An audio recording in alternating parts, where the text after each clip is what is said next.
सत साहिब सतगुरुदेव की जय। बंदी छोड़ कबीर साहिब जी की जय। बंदी छोड़ गरीबदास जी महाराज जी की जय। स्वामी राम देवानंद जी गुरु महाराज जी की जय हो।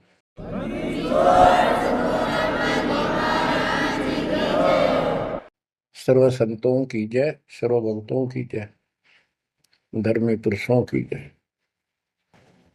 श्री काशी धाम की जय, श्री सुडानी धाम की जय, श्री क्रोथा धाम की जय, श्री बरवाड़ा धाम की जय। सत साहिब गरीब नमो नमो सत पुरुष को नमस्कार गुरु के नहीं। सुर नर मुनिजन साधुआ संतों सर्वसदी नहीं। सतगुरु साहेब संत सब दंडोतम प्रणाम। आगे पीछे मद हुए तिनको जा कुर्बान। नराकार निर्विषम काल जाल भय बंधन। निर्लेपम निज निर्गुणम अकल अनुपेशंदनम। सोहम सुरति समापतम सकल समाना निर्तल। उज्ज्वल हिरंबर हरदम अम्बे पर्व अथाह वार पार नहीं मध्य तुम। ग्रीव दोष सुमरत सिद्ध होई गणनायक गलताना। करो अनुग्रह सोई पारस पद परवाना।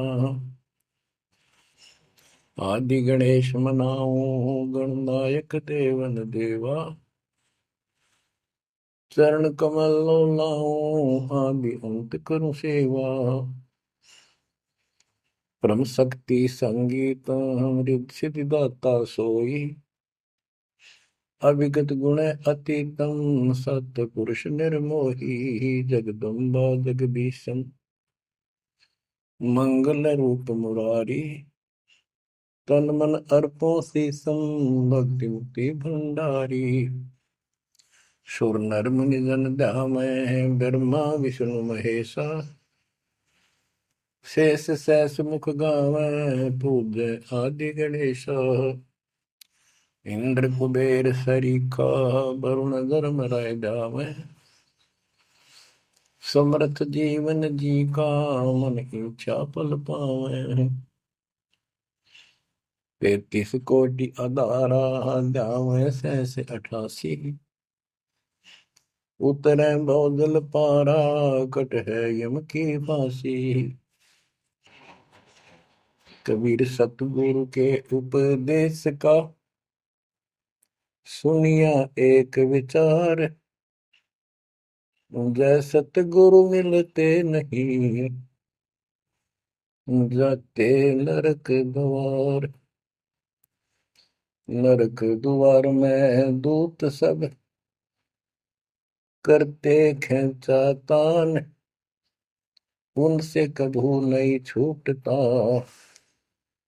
फिरता चारों खाने।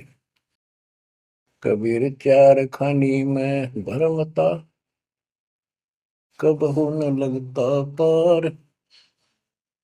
सो फेरा सब मिट गया मेरे सतगुरु के उपकार। जय जय सतगुरु मेरे की। जय जय सतगुरु मेरे की। सदा साहिबी सुख से बसियो। अमरपुरी के डेरे की। जय जय सतगुरु मेरे की। जय जय सतगुरु मेरे की। सदा साहिबी सुख से बसियो। अमरपुरी के डेरे।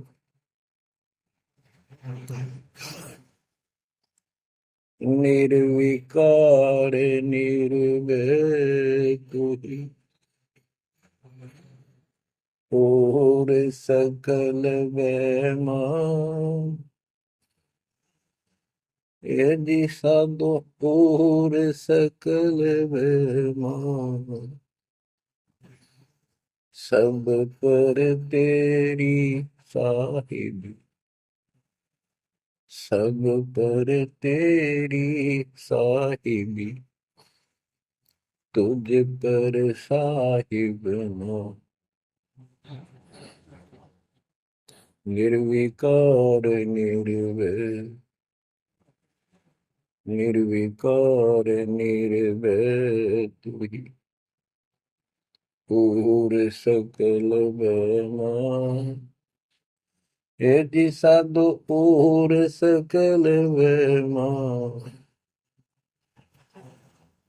सब पर तेरी साहिब, सब पर तेरी साहिबी, तुझ पर साहिब ना, निर्विकार निर्भय।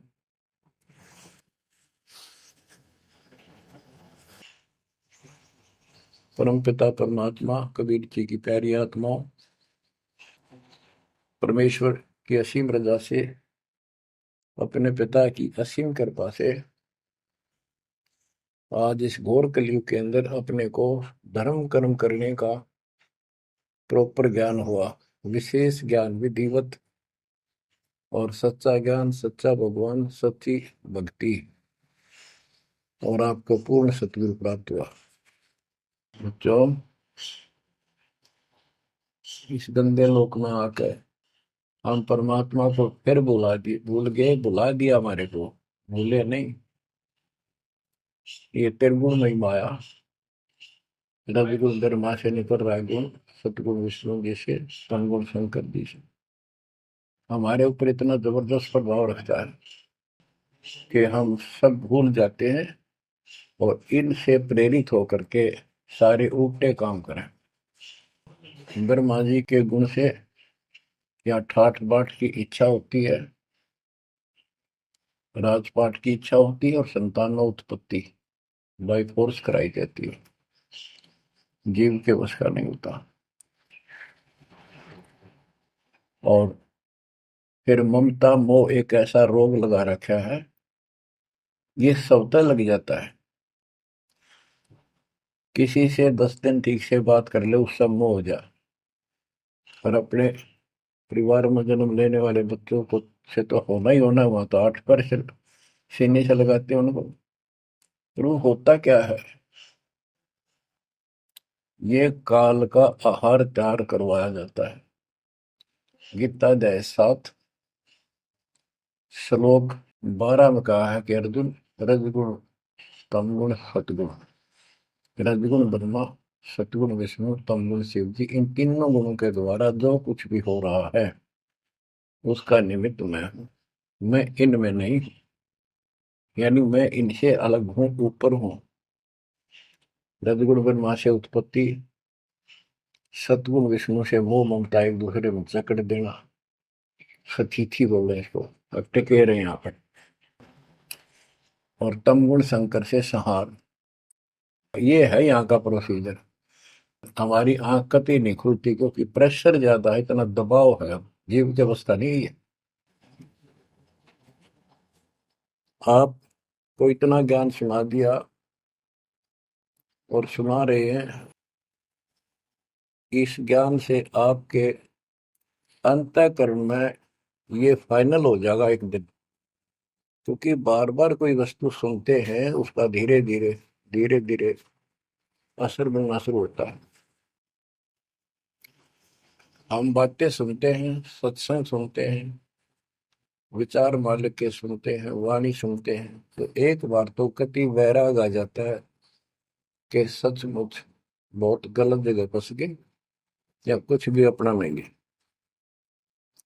और उसके थोड़ी सी देर के बाद, क्योंकि मेरे को और काम भी करने होते हैं, ये व्यवस्था यहाँ की ऐसी है, तो फिर शाम तक कति भूल पड़ जाती है, बस मंत्र कभी कभी याद आ जाते हैं करने हैं, सुबह दोपहर शाम की वो नियमित सतुति भी याद रह जाती है। बाकी समय हम ज्यादातर अन्य कारोबार के सिलसिले में, रोजगार के सिलसिले में बातें करते रहते हैं। वह फिर से थोड़ी सी भूल पड़ जाती है, फिर जब सत्संग सुनते हो फिर जागृति आती है। ये ऐसे चलेगा, चलने दो। जैसे आपको बताता हूँ, बार बार दास बताता है कि आप बच्चे स्कूल में जाते हैं, अध्यापक आता है, अपना उसका पीरियड लेता है, सबको सावधान करता है, ध्यान से सुनो, लाइन में बैठ जाओ। तो हम बहुत सतर्क होके उनकी एक एक बातों को सुनते हैं, नोट करते हैं, लिखते हैं, फिर याद करते हैं। उसके बाद हम फिर खेलते कूदते भी हैं बच्चे, घर का भी काम करते हैं, माँ बाप का हाथ भी बटाते हैं। लेकिन जो स्कूल के अंदर जो बातें सुनी थी, जो ज्ञान सुना था, वो एक अलग कोने में, मन के हृदय के अलग कोने में डिपॉजिट होना शुरू हो जाता है। और उसके अतिरिक्त हम और भी काम सारे करते रहते हैं जो पहले भी कर रहे थे। एक दिन हम विद्वान बन जाते हैं, वो काम फिर भी कर रहे हैं। इस ज्ञान को रह रहकर सुनने से एक दिन आत्मा कति दृढ़ हो जाएगी कि इस संसार में एक दिन भी रहने का नहीं है, ये संसार एक दिन भी। और कभी भी फिर शरीर यहाँ से छूट जाए, जाने का टाइम आ जाए, नो प्रॉब्लम। हमारी आस्था सतलोक में जाने की होगी, क्योंकि हमने वहां जाने का टारगेट बना रखा है। पहले तुम्हारा कोई टारगेट नहीं था, हमारे पास जाएंगे कहाँ। उसमें कोई बच्चे में मोह हो जाता, परिवार में मोह रह जाता, यही कुत्ते बनकर जन्म ले लेते। कबीर साहब कहते, जहाँ आशा तहाँ बासा हुई, मन कर्म वचन सुमरियो सो। गीता अध्याय 7 श्लोक 6 में यही स्पष्ट किया है कि अर्जुन, अंत समय में जो जिस भी भाव में भावित रहता है, जिसके ऊपर जिसमें आस्था रहती है, वो उसी को प्राप्त होता है। जब तक हम भक्ति नहीं करते, इस ज्ञान से परिचित नहीं होते, तो हमारा संसारिक संसारिक यानी परिवार में, संपत्ति में, इसमें कभी हम जकड़े बैठे होते हैं। एक उदाहरण दिया करते थे गुरुदेव, एक बूढ़े की मृत्यु होती, किसान था, पशु रक्षा करते थे, मृत्यु होने लगी, उसकी जुबान बंद हो गई। आसपास परिवार के सदस्य आगे, वही पिताजी, तो अंतिम टाइम आ गया, वो आगे। तो थोड़ी देर के बाद वो ऐसे संकेत करने लगा, ऐसे इशारा हाथ से। उन्होंने सोचा भाई पिताजी कुछ कहना चाह रहे हैं, हो सकता है कोई धंधा रखा और बताना भूल गया, वो अचानक मृत्यु होगी। एक डॉक्टर बुलाया, उसने पता था कि एक बार ये बुलवा देगा, 500 रुपये लेगा, ऐसा इंजेक्शन लगाता है। वो बुलाया गया, उसने इंजेक्शन ला दिया। पिताजी बता बता जल्दी क्या कहना चाहो थे। एक गाय का बछड़ा झाड़ू मुंह में दे रहा था, उन्हें खराब कर रहा था। जो बोला, देख यो बछड़ा झाड़ू चाबे, तुम कित मर गए, नाश करोगे मेरे जाए पक्ष है, ये नुकसान कर दिया। 2.5 आने की झाड़ू 500 रुपये पड़ गई हुए।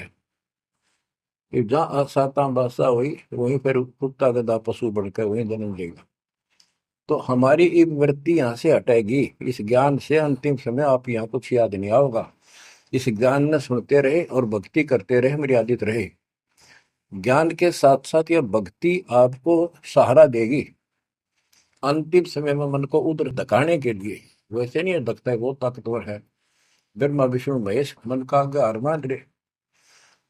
ये ज्ञान और इस भक्ति की शक्ति इस आत्मा को न धका देगी ऊपर।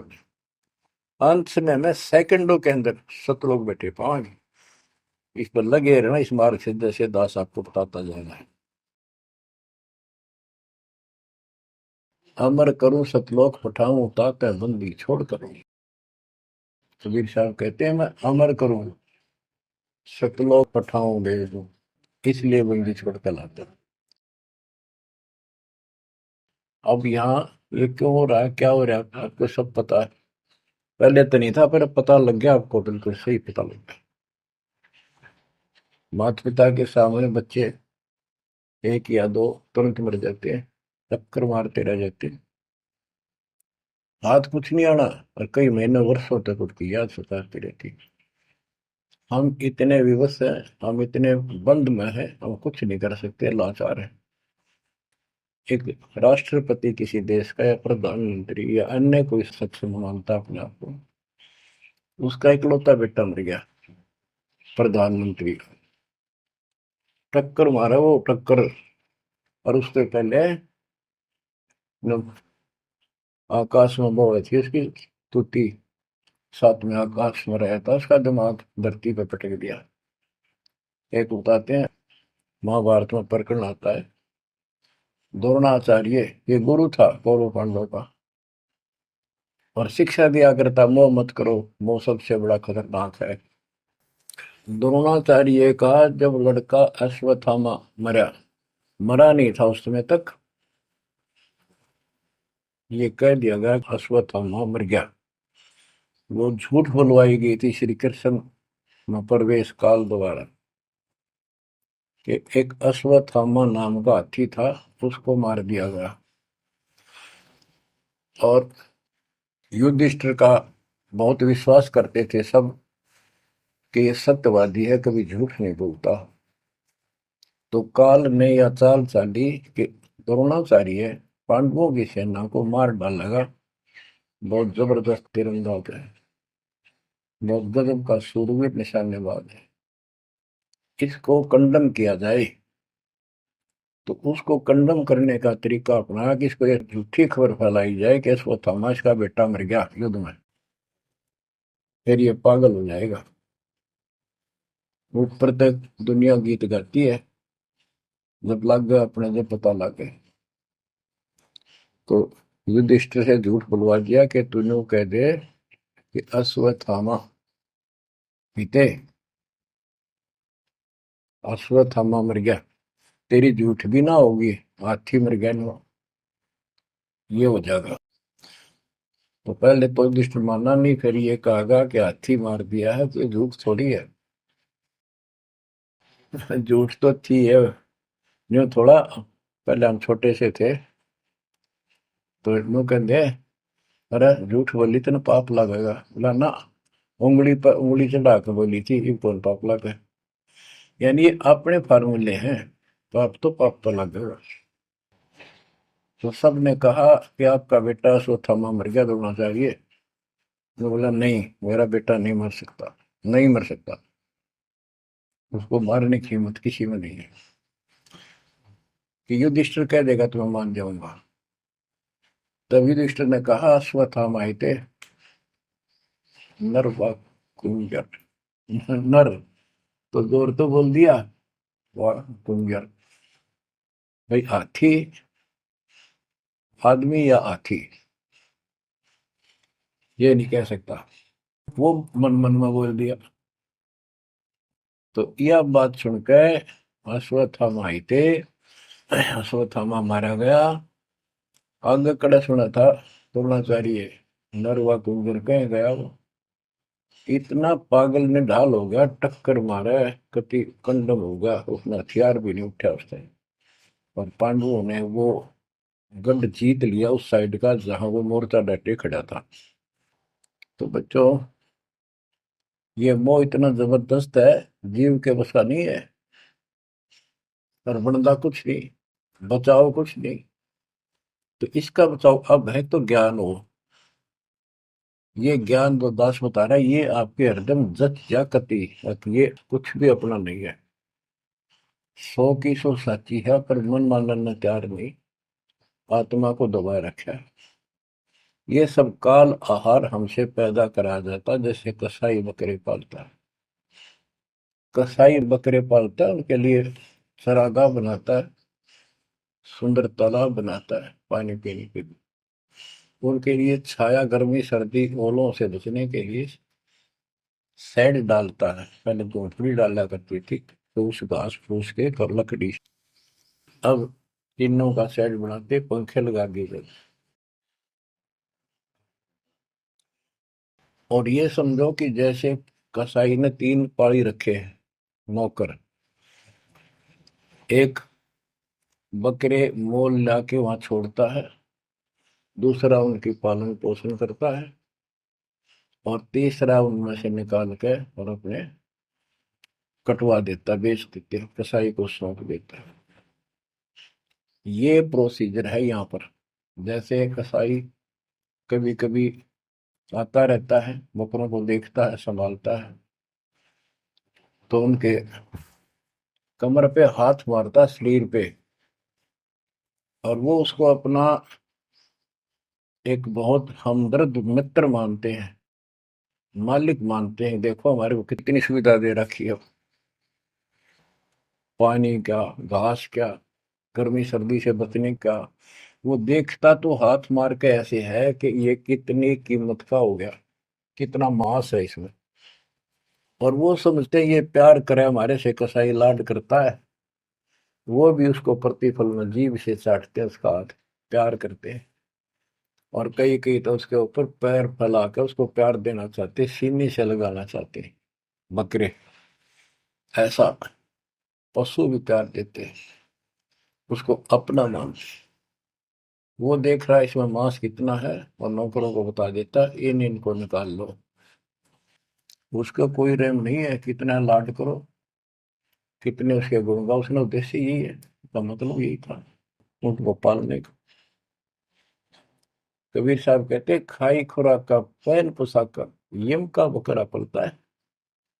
या बढ़िया बढ़िया माल खा के और सुंदर सुंदर कपड़े, ड्रेस, अटपट फैंसी के कपड़े, ये पहनेंगे वो पहनेंगे। कहते खाई खुराक का पैन पोशाक का यम का बकरा पड़ता है। काल के बकरे पड़न लग रहे हो तुम। इन बातों को बच्चों अच्छी तरह हृदय में बैठा लो एक कोने में। संसार में रहेंगे, रहना पड़ेगा, लेकिन परमात्मा की शरण में रहेंगे, मर्यादित रहेंगे। काल का कोई अटैक आप पर नहीं होगा, ना आपके परिवार पर होगा, ना किसी धन संपत्ति व्यवसाय पर होगा। ये सत्कर मान लेना। हम मर्यादा को हल्के में ले लेते हैं, और ये हमारे विनाश का कारण होता है। गलती हम करते हैं, कोई काल का ऐसा अटैक आने का समय हो गया और वो नुकसान हो गया, तो भक्ति और छोड़ देते हैं, हो गया सर्वनाश। भक्ति छोड़ दी, भगवान की शरण छोड़ दी, फिर और कहाँ ठिकाना रह गया। कटी पतंग हो गई। कटी पतंग का कोई अस्तित्व नहीं रहता, कुछ देर उड़ जरूर सकती है, अंत में पता नहीं कि करके पेड़, बबूल के पेड़ में उलझ कर फड़फड़ कर कपाटती है। ऐसे फंसे रह जाओगे तुम इस काल के जाल में, कांटेदार झाड़ियों में, इस गंदे लोग। तो बच्चों इस बात का सख्त ध्यान रखो, यदि आपने यहाँ से निकलना है, मर्यादा ना टूटे। और मर्यादा ये पता नहीं कितने प्रकार से टूट जाती है। जैसे हमने किसी को सेवा दे दी, भाई क्या सेवा कर लो, शुक्रिया दाता का, मजदूरी मिली, खुश हुई, फिर कह दिया ये त्याग दे, छोड़ दी, दूसरे को दे दी। बता फिर दुख क्यों मानना। फिर दुख मानते, मैं ये समझा, इतना ज्ञान होकर भी तुम ऐसी बातें करते हो, तो शुक्र मनाओ, और 100 बार हाथ जोड़ के भाई बहुत अच्छा, गुरुदेव का आदेश है कि भाई सेवा कर लेगा, मुझे भी और सेवा दे दियो कोई, मेरी नीयत से सेवा करने की। और ना मिला तो अपना सबर करे, भक्ति करे, सत्संग में जाओ। 100 सेवा है आश्रम में करने वाले को, बहुत सी सेवा होती है। तो एक बात का बंद कर नहीं बैठना चाहिए। ये प्रार्थना आती है, मेरे को कोऑर्डिनेटर की सेवा फिर दियो, ये भी कमजोरी है।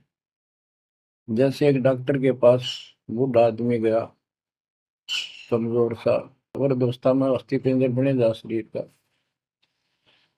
जाके बताया डॉक्टर जी मैं खड़ा होता हूँ तो चक्कर आते हैं, क्या करूँ। डॉक्टर बोला कमजोरी है, वीकनेस ऑफ बॉडी। बोला पिंडी दुख है, पिंडी, पैरों की। डॉक्टर बोला कमजोरी है। फिर वो व्रत बोला जी, मेरे सारा शरीर में भड़कुआ रहती है, यानी सारे शरीर में दर्द सा बना रहता है, चबक चबक नाड़ी करती है। डॉक्टर बोला कमजोरी है। वो वृद्ध गुस्सा होकर बोला डॉक्टर ने, तो डॉक्टर है गम चक्कर है, एक का बात जाना है कि कमजोरी है, कमजोरी है, और भी तुम्हें बताओगा। डॉक्टर बोला ये भी कमजोरी है, this is also due to weakness. ये क्रोध भी कमजोर आदमी ने घना आया कर, यह भी कमजोरी है। तो बच्चों यह सारी ये कमजोरी है जो मर्यादा से नारी हटकर करोगे, चाहे कुछ भी कर लियो। मर्यादा को हल्के में ना लो। जैसे हमने इतने सारे नियम बना दिए, भक्ति करनी है तो इनका पालन करना पड़ेगा, नहीं तो फिर गधे बनकर कुमार के नियम में चलना पड़ेगा।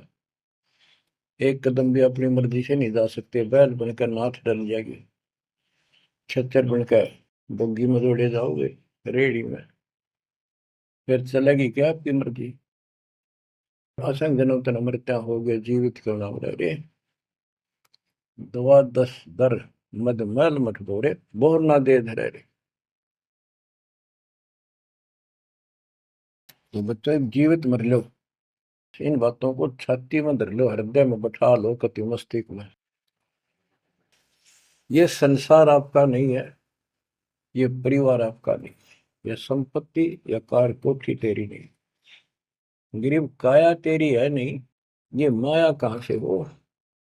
चरण कमल में ध्यान रख, इन दोनों को खो, इनको भूल जा, अपने गुरु जी के चरणों में ध्यान रख, उनके बताए दिशा निर्देश के आदेश से आधार से अपना जीवन निर्वाह कर। बच्चों आंख खोल लो, बार बार ये बातें बताई जाती हैं। जब ऊक चुक हो जाएगी फिर तो रोना शेष रहेगा, नथिंग एल्स। इस मार्ग में अहंकार इंसान को मारता है। किस चीज में अहंकार करो, माया होगी तो अहंकार होगा, कोई पोस्ट पद ठीक सी होगी तो अहंकार होगा, शरीर स्वस्थ है थोड़ी सी जान, अहंकार हो गया। एक परिवार में 5-4 लाठी ठानिये हो गए तो अहंकार हो गया, और अपने बॉडी की ताकत का अहंकार। और भी सैकड़ों कारण है जो इंसान के मन में दोष पैदा हो जाता है। तो ये इंसान का सबसे बड़ा खतरनाक शत्रु है। परमात्मा को अहंकार पसंद नहीं, और छोटी मोटी गलती को माफ कर सकता है। रावण था जिसे अहंकार नहीं छूटा, 10 मस्तक सर भी काट दिए, 10 बार काट दिए तो वापस दे दिए, ले भाई। ये सारा कुछ खेल कबीर साहब का किया, सारा कुछ। ये आत्मा परमात्मा की है, चाहे आज राक्षस है, चाहे कोई कसाई है, चाहे देवता है, चाहे ब्रह्मा विष्णु महेश है, चाहे कीड़ी आती छोटे जीव है, कोई स्त्री पुरुष है, बालक बच्चे जीव जंतु सब उसके हैं। काल चाहता भक्ति से खत्म हो जा, ये भक्ति में इनकी आस्था खत्म हो, मालिक चाहता है इनकी भक्ति में आस्था खत्म ना हो, फिर तो कति गए काम क्या। जो भी जैसी साधना मालिक के नाम पर बैठ कर कहीं कर रहा है, उसके पिछले संस्कार से, उस भक्ति से जो उसको मिलना है, उसके साथ साथ परमात्मा उसको सहारा देते हैं। जैसे रावण ने सिर काट दिया शिव जी के निमित्त, तो भगवान के नाम काटा उसने, वो भगवान की खोज में निकला था। साधना गुरु गलत मिलने से उसको मार्ग गलत मिल गया, पिछले जन्म के संस्कारी ही इतने सेक्रीफाइस कर सकते हैं, इतनी कुर्बानी कर सकते, वैसे नहीं हुआ करते। तो पिछले जन्मों में वो भगवान का भगत रहा है, फिर इतना बिगड़ गया कि राक्षस बन गया।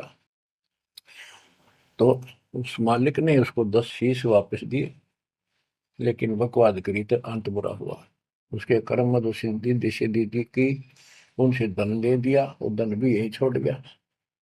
गिरफ्त सर्व सोने की लंका होती, रावण शरण दी, एक पलक में राज विराजी, जम के पड़े दी, मन तो सुख के सागर बसरे, और न ऐसा यसरे।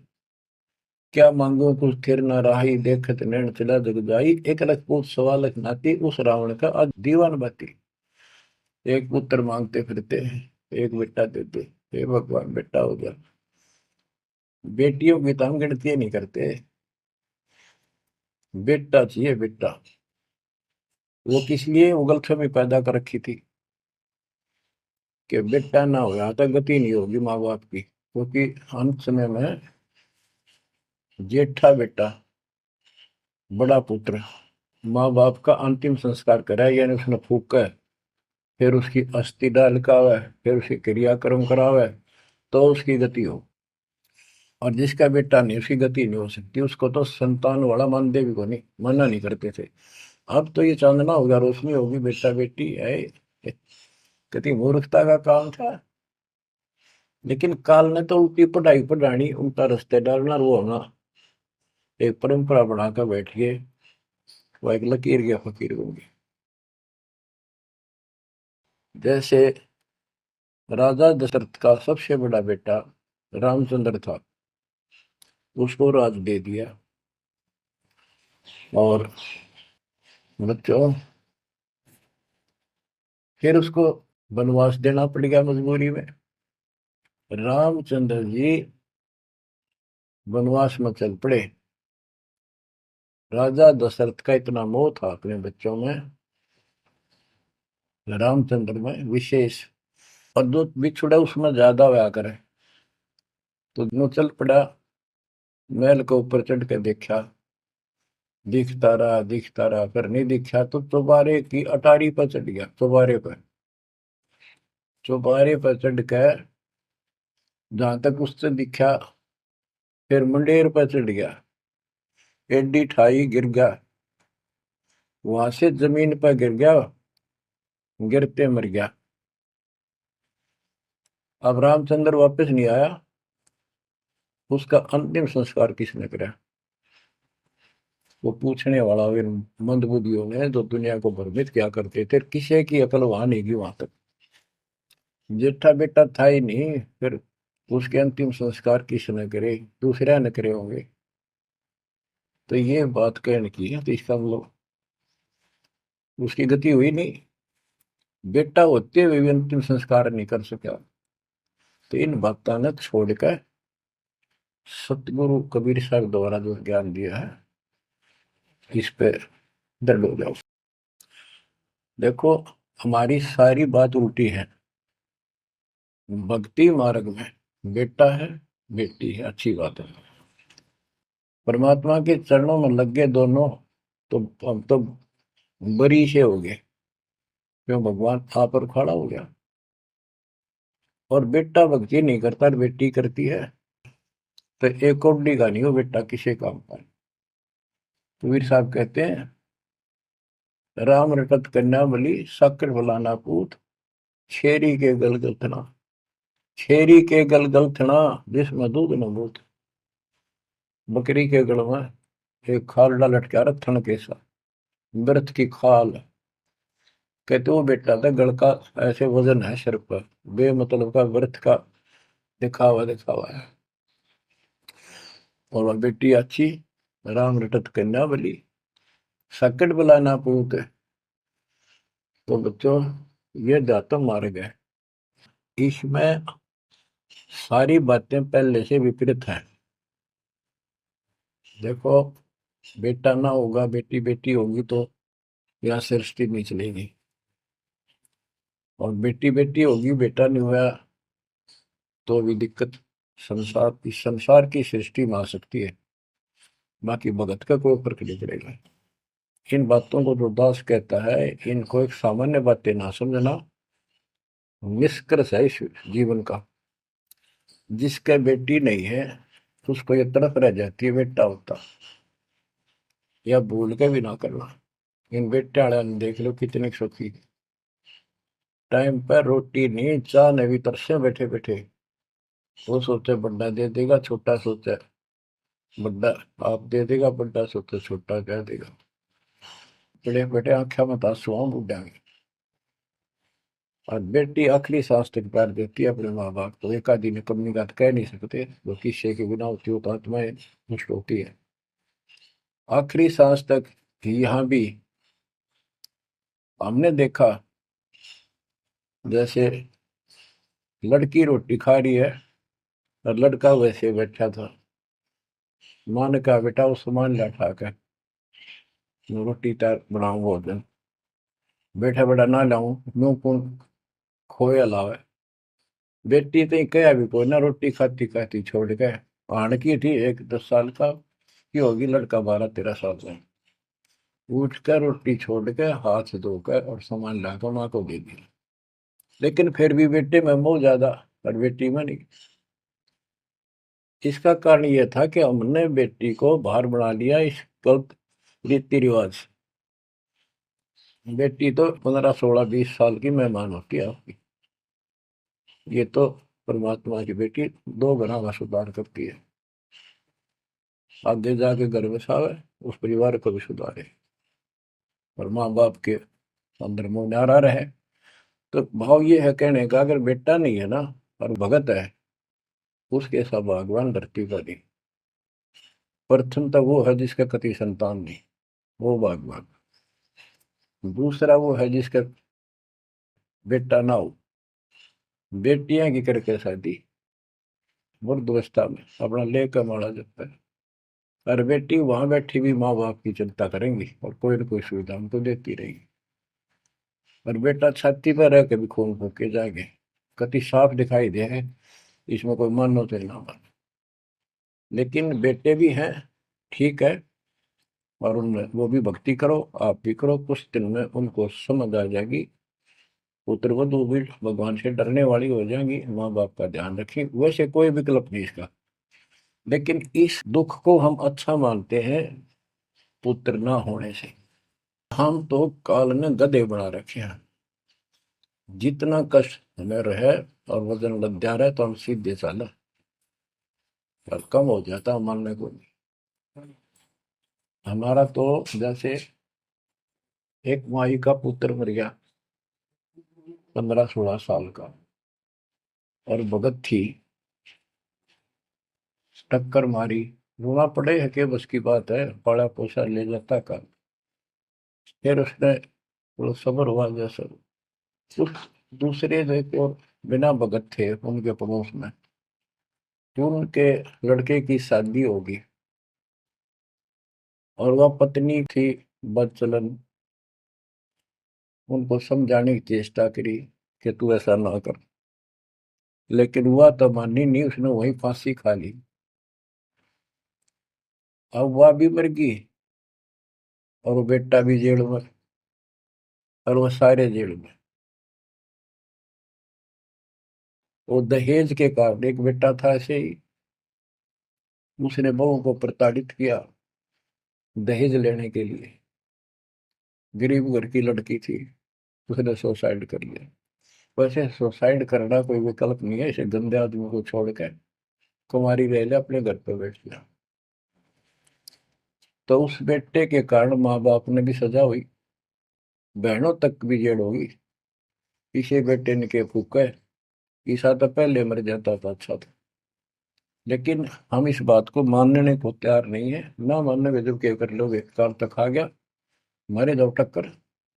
तो कहने का भाव ये है कि इन विचारों से अपने मन को सेट रखो, परमात्मा जो करता है वो सही करता है।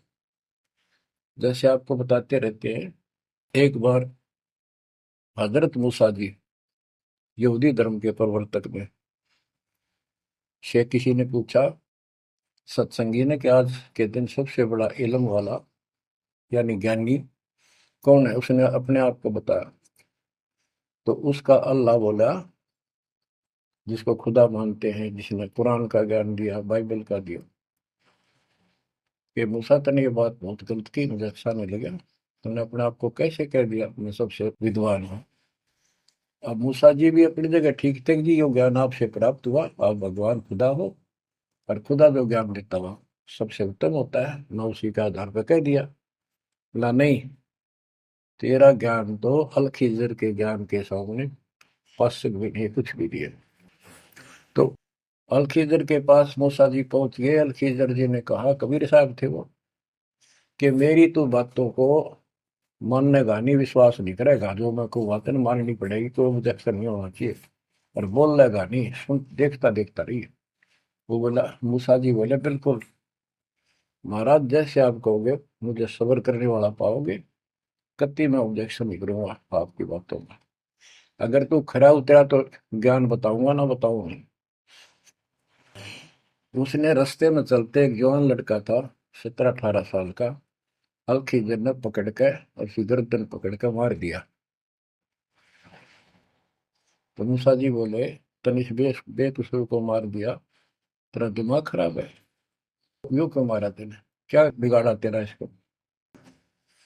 तो अलखिजर बोला, मैंने कहा था मैं जो करूँ तू देखता रहिए, बोलना नहीं है, मेरी क्रिया पे अविश्वास ना करना। मूसा जी ने अपनी गलती मानी, चल पड़ा। ऐसे ऐसे 2-3 और कारण गए, सब में उसने ऐसे ऑब्जेक्शन किया। आखिर में वो बिना हार गया। मूसा कि मैं इस योग्य नहीं, मैं आपकी बातों को अविश्वास करता रहा हूँ।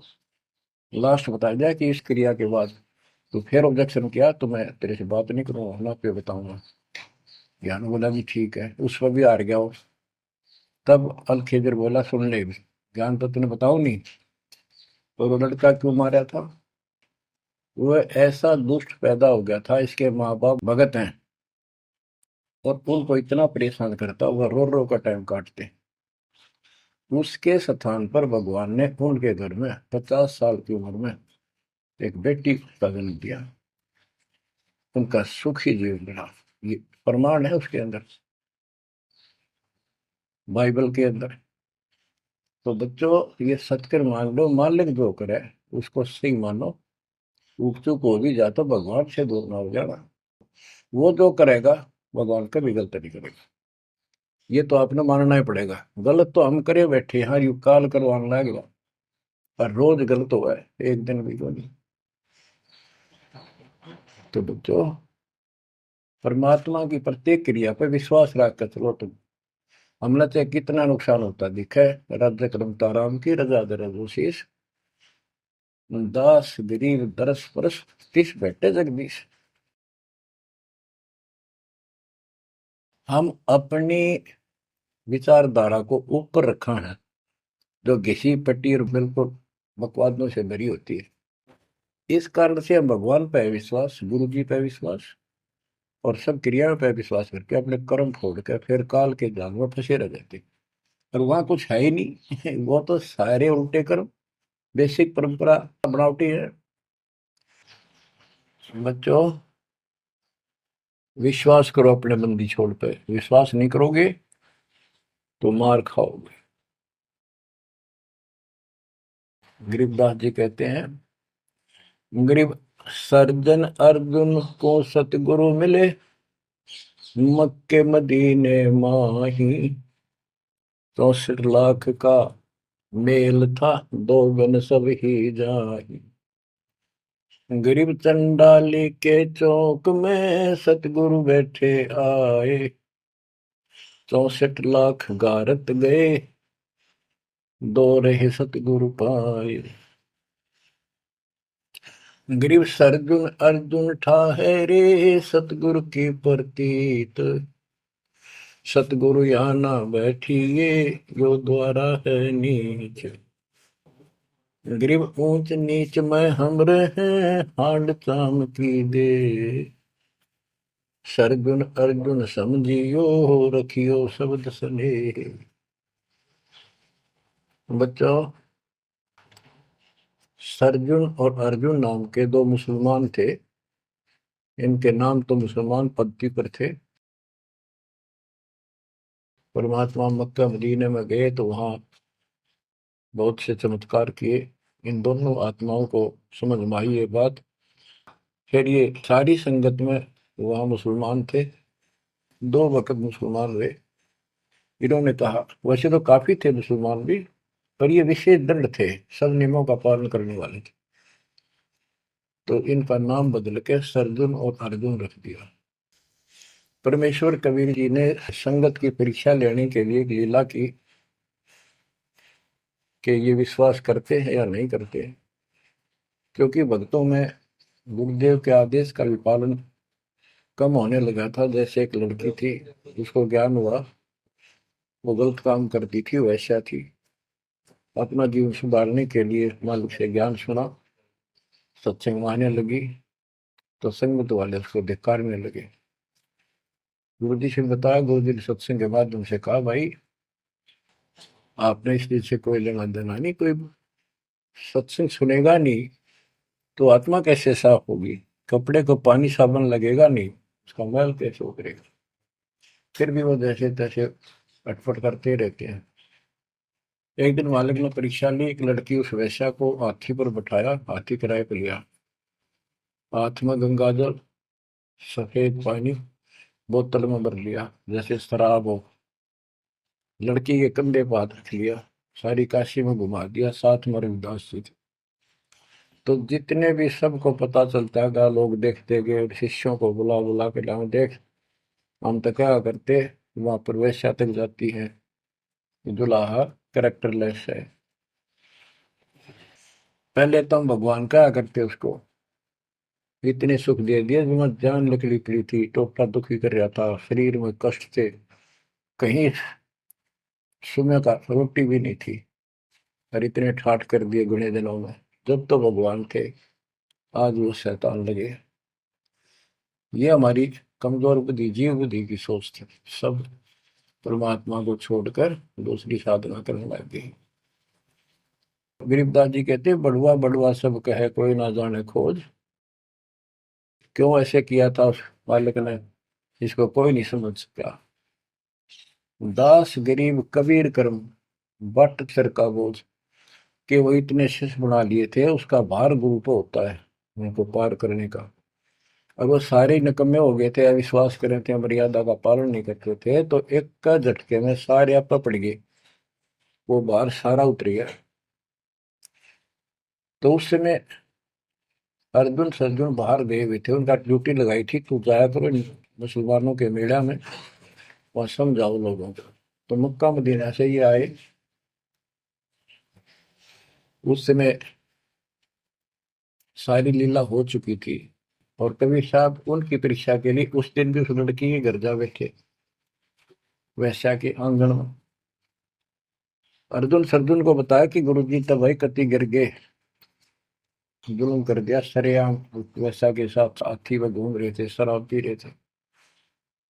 अर्जुन सर्जुन को विश्वास नहीं हो रहा था कि ऐसी क्या बात कर रहे हो, ऐसी बात कहने से ही पाप लगता है गुरु जी के प्रति, तुम ये बोल क्या रहे हो। तो एक बोला, मैं अभी देख कर आया हूँ, आज भी वहीं बैठे ना, एक ही ना, तो जा देख ले, देख लो जाके। वो दोनों वहां गए, परमात्मा बैठे थे, लड़की पैर दुबारी, गुरु जी बैठे चारपाई पे, बेटी बैठी नीचे। तो गुरु जी को शिक्षा देते हैं, गिरिव सर्जुन अर्जुन ठहरे, सतगुरु के प्रतीक। यानी उनने कुछ दृढ़ता दिखाई थी, फिर जाके देखा तो वहां सतगुरु से बोले, सतगुरु आना बैठिए, यो द्वारा है नीच। हे सतगुरु, आप यहाँ ना बैठो, ये तो एक नीच औरत का घर है। परमात्मा बोले, गरीब ऊंच नीच में हम रहे, ये हाड चाम की दे, तुम्हारी हाड चाम की दे है, इसकी भी वही। अर्जुन अर्जुन समझियो, रखियो शब्द स्नेह। तुम समझ जाओ, अपनी भक्ति कर लो, जो नाम दिया, इन बातों में कुछ नहीं दे रहा। तुम गुरु को शिक्षा देते हो तो मेरे गुरु हो गए। ऊंच नीच में हम रहे, ये हाड चाम की दे, सरजुन अर्जुन समझियो, रखियो शब्द स्नेह। तो उनकी आंखें जब खुल गई, पैर पकड़ लिए, माफ करो गुरुदेव, मेरे नीच आत्मा है, हमसे बड़ी भूल होगी, क्योंकि वो चाहती है उनको भगत की मुक्ति। फिर परमात्मा ने कहा, बेटा कितनी बात बना लो तुम, मेरे प्रति वो भाव थारा हो नहीं सकता, तुम्हारे मन में मैल आ चुका है, और ईब मेरे इस शरीर से, गुरु रूप से तुम पार नहीं हो सकते। फिर रोए बुरी तरह जी, फिर उद्धार कैसे होगा? फिर बता कि दिल्ली से 10 मील दूर पश्चिम की ओर किसी गांव में हम फिर आएंगे, हमारा एक भक्त आएगा, उसको दीक्षा देंगे, दीक्षा उससे लेकर तुम कल्याण को प्राप्त होगे। तो वो कहते हैं वहां से चल के वृद्धावस्था में हमायूं गांव है खरकोदे के पास, वहां आकर रुके। कति वृद्ध हो गए, मालिक की कृपा से वो 200 साल जिए ऊपर से। और फिर गरीबदास जी को परमात्मा मिले 10 साल की उम्र में, उनको दीक्षा का आदेश दिया। तब उसने उन्होंने वहां से दीक्षा लेकर वहीं शरीर छोड़ दिया, छुडानी में। उनकी अभी तक हमारे सामने बताओ थे, हम जाने लगे थे कि अब 2-3 साल पहले, 10 साल पहले, या भोरी वाले महाराज आया करते गरीबदास जी, उन्होंने वो मंडी खुदवा दी। उनके दोनों की यादगार बनी हुई थी, इसलिए खुदवा दी कि लोग इन पूजन लाग जाए गरीबदास जी को छोड़ के। तो कहने का भाव यह है बच्चों, आंख खोल लो, इन बातों को छिंदरा, गुरु के प्रति कभी अविश्वास नहीं होना चाहिए। और परमात्मा की प्रत्येक क्रिया को शिरोधार्य होना चाहिए। आंख खोल लो, परमात्मा बार बार यह मौका नहीं देगा आपको। समझा है तो सिर दर पाओ, बोर नहीं रे ऐसा दम। ये संसार समझदा नहीं, कहना शाम दोपहरे में। गरीब दास ये वक्त जात है, रोओगे इस पैरे। भक्ति नहीं करते वो न्यू रोएंगे, गलत साधना कर रहे वो रोएंगे। ये सच्ची भक्ति करके मर्यादित ना रहे तो तुम रोओगे।